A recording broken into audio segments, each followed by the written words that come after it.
Hingga hari kelima pasca jatuhnya pesawat ATR 42500 milik Indonesia Air Transport, sejumlah tanda tanya besar masih menyelimuti insiden tersebut.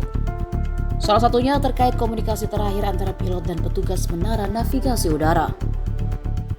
Informasi yang disampaikan Air Navigation Makassar Air Traffic Service Center sejauh ini masih terbatas. Komunikasi yang diungkap hanya sebatas adanya arahan koreksi jalur penerbangan, tanpa penjelasan detail mengenai kondisi pesawat maupun respon pilot saat itu. General Manager Airnav Kristanto belum bersedia memberikan keterangan lebih jauh terkait percakapan antara pilot dan petugas Air Traffic Controller.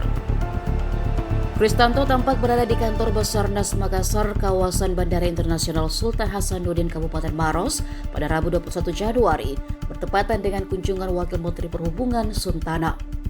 Namun saat dimintai konfirmasi oleh awak media, Kristanto justru menghindar.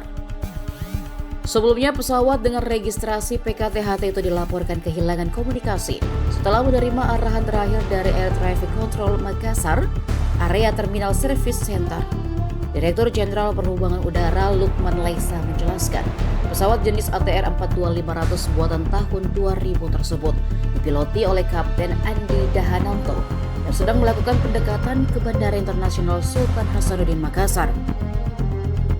Dalam proses pendekatan ke landasan Pacu 21, pesawat teridentifikasi tidak berada pada jalur pendekatan yang seharusnya, sehingga Air Traffic Control memberikan arahan koreksi posisi.